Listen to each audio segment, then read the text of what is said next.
Hey y'all, Josh here today, aka the world's greatest dad, and what we have here is the FLYBIRD Adjustable Weight Bench. And today we're going to unbox this bad boy, show you how to put it together, give it a full test, see if it might be something you need to pick up as well. So with that being said, let's get it. So let's go ahead and start from the beginning. When you pick this up, it's going to show up on your doorstep in a box just like this. Let's get it opened up, see how hard it is to put together.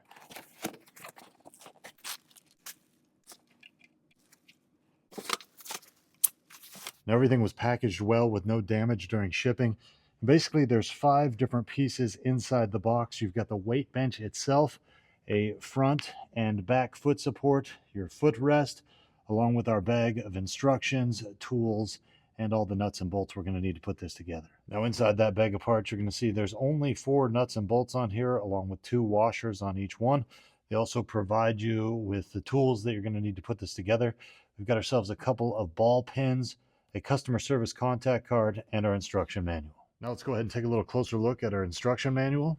First off, we're going to find our parts list to make sure everything was shipped correctly with the unit. Now the assembly instructions are just going to be 2 pages here, steps 1 through 4. I do like the fact that they've got both written instructions along with pictures. On the next page, we've got different adjustments showing you how to make them. Then we've got instructions on how to fold this up for compact storage. And finally, we get to our warranty. I do want to point out that they do provide you with a 1-year warranty. So if you got any issues with them, they do provide you customer service contact info as well. And with there just being 4 steps to this install, I don't anticipate it taking us very long, but I will time it and I'll walk you through exactly how difficult it is. Let's go ahead and get started. All right, the first thing we're going to do is go ahead and extend this out. And then we're going to use our number 10 ball pin here. Now that's going to be the larger one compared to the number 8 ball pin that we'll use later. And these holes will line up right here. We'll simply lock that into place. Now the next thing I'm going to go ahead and do is just kind of get this set up so it's a flat bench. So I'll get that locked in there. And we'll go ahead and get this kind of moved down a little bit as well. Now for step 2, we're going to go ahead and attach our 2 feet here. Now these are labeled, so you'll see the rear is here. The rear is going to go with our long backrest, so we'll set that there. And then we've got our front foot here. That's going to go with the shorter butt rest. So we'll go ahead and set that to the front. Now to get this attached, we'll first loosen this bolt up right there. And then we'll use 2 of our other bolts to go through the side. So basically we've got 3 contact points to make sure this thing is nice and secure with our longer bolts there, and then getting this tightened up as well. So the first thing I'll do is go ahead and take this little bolt out, and we're going to slide this in. Now we're going to have this upside down because we do have the bench upside down right now. Go ahead and get those holes lined up. We can slide this bottom one back in. Now we're going to go ahead and take our nut and our bolt. We'll remove one of the washers, stick that through there, do our next one. Again, removing one of the washers. Now these washers are contoured, so they should fit right in that groove. Now on the other side, we'll go ahead and stick our washer on and hand tighten our nut.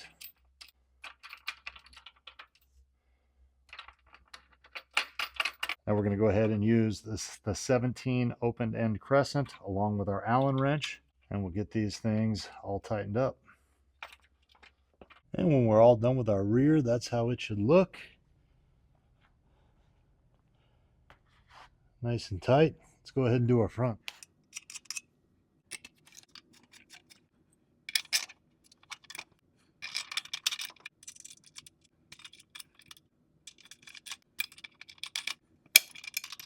I'll go ahead and install our leg support. Now, according to the instructions, they show you with this flat side up here, rounded side on the bottom. There are 2 different holes you can use here. We're going to go ahead and use the bottom hole right now, but you could use the top. We simply unscrew that, slide that through, and then we'll go ahead and screw that in and get it all tightened up. Now, this is freestanding right now. We can go ahead and lock that into any of these positions using this number 8 ball pin. Now, this was a super simple install that really anybody should have no problems doing. It took me about 10 minutes from start to finish, and that included looking over the instructions thoroughly. And really what took the most time was just using these tools to get these 4 bolts all tightened up. If I would have had a socket set, I could have cut that time in pretty much half. Let's go ahead and take a little closer look at this thing. Now, we've got a nice elongated steel frame with black powder coating paint over it. The feet here are going to be a high quality plastic. Got a nice foam area here for your footrest. And then we've got ourselves probably about 1 inch to 1.5 inches of padding on this. And then I'm assuming this is probably a faux leather outer lining as well. Now, as we take a little closer look at these feet, one thing that's kind of cool is that they are all adjustable. So if you're working out in an old room where the floor is not quite even, you can go ahead and either move this piece in or move it out. And as you can see, you get quite a bit of room right there to work with to get this thing nice and level for you. Now, both the front and the back are going to feature these nice little pulley lock-in systems. So you simply pull out and it will adjust to your next hole and lock into place. Same thing here with the bottom. Simply pull out and it locks in once it hits the hole. Now, for our backrest, we're actually going to have 8 different adjustments, starting right here at the top with a vertical 90 degrees, great for some shoulder work. Then we go into several inclines until we get to our flat bench right there. Then we've got a couple other adjustments for a negative bench, going all the way down to a negative 30 degrees. Now, our bottom is going to feature 4 different adjustments, including a little incline here, slider incline, flat, and a decline. Now let's go ahead and give you a closer look at the dimensions. As we measure up to the top of the bench, you're going to see just about 18.5 to the top of the foam and about 17 to the bottom of it. Now, the bottom bench is going to measure out to about 16 inches long by about 11.5 inches wide. And our backrest is going to measure out to just a little over 30 inches long, and it's going to be about 10 inches wide. And the entire length of the padded bench is going to come out to just about 48 inches or 4 feet. Now, the rear foot support is going to be a little wider than the front and measure in about 17 inches wide, while our front measures in at about 14.25 inches. Now, as far as the weight of this thing, it's going to be heavy enough to be stable, but not too heavy where you can't pick it up. It's going to measure in at about 28.5 pounds. And just to give you a little comparison, we went ahead and sat this thing side by side next to our Performance Series by Tough Stuff. This is going to be a commercial grade weight bench. It's going to be a lot heavier, kind of some heavier duty parts too. Our FLYBIRD, as far as the sizing of it, does stack up very well. You'll see here on the height, as well as kind of the thickness, pretty much the same. Now, our FLYBIRD's obviously going to be a little more lighter duty, more geared towards people looking for a good bench for their home gym. So now it's time to go ahead and test this thing out. We're going to go ahead and take it over to our dumbbell rack and do some variations of some bench exercises, and then we'll get it up and maybe do some shoulders as well.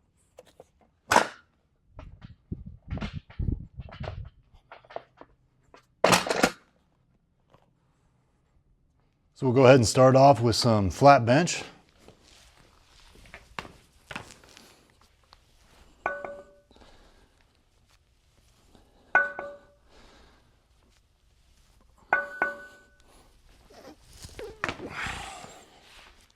Go ahead and make an adjustment up one.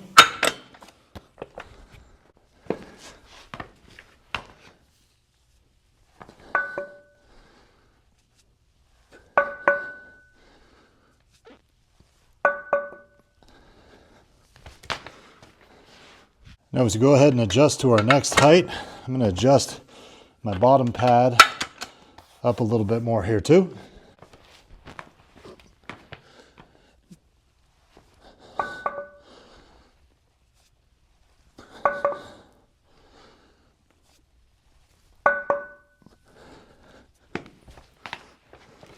And as we move to our next position, I'm also going to adjust the bottom to its highest setting.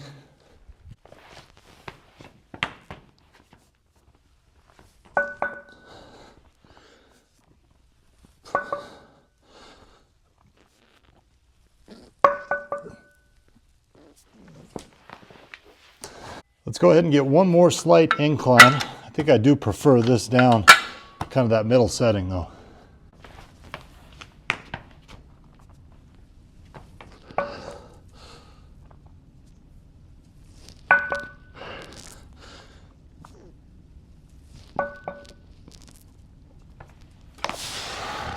Now let's go ahead and adjust this thing for a slight decline. And we'll leave this bench angled right there too. And for my decline, I'm going to go ahead and lock my feet in here as well.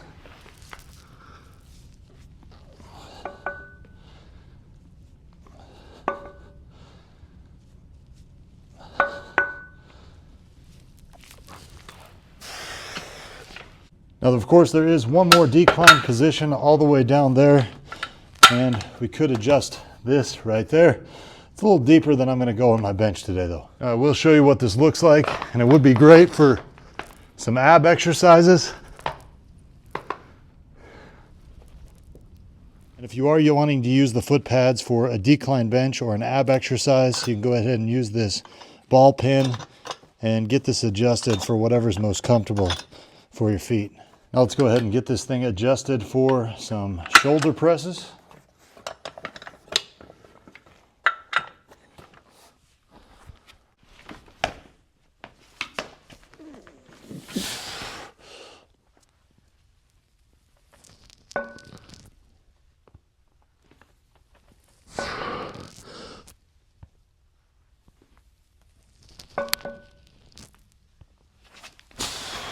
And let's go ahead and drop it back down to our flat position, and we can do some dumbbell rows as well.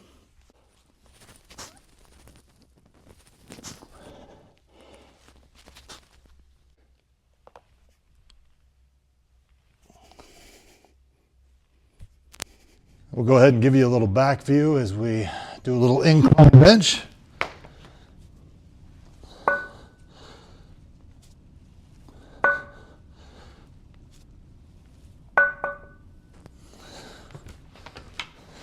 Now, to give you a little reference, I'm 6 foot, about 225 pounds.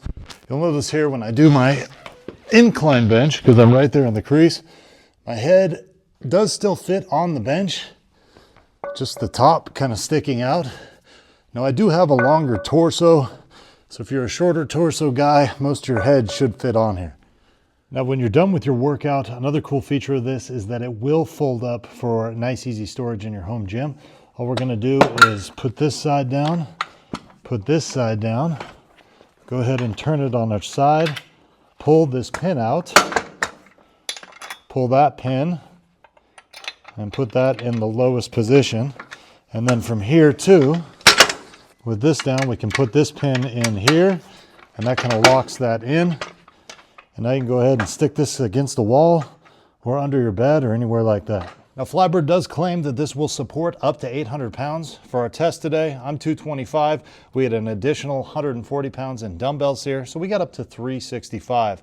Now, at that weight, really no issues, and I would have no problem going and slapping on 225 or even getting up to like 315 with a traditional bench, and I'd feel really comfortable using this.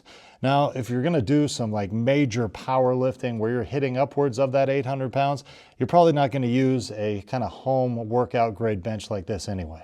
For everybody else though, this should handle anything that you throw at it. So there you go. That's pretty much everything you need to know about this FLYBIRD Adjustable Weight Bench. So to close this video out, here's my 3 takeaways. Number 1, I love the fact that this got this quick locking pin mechanism where you can make simple, quick adjustments, and it feels like it's really locked in and you're nice and secure.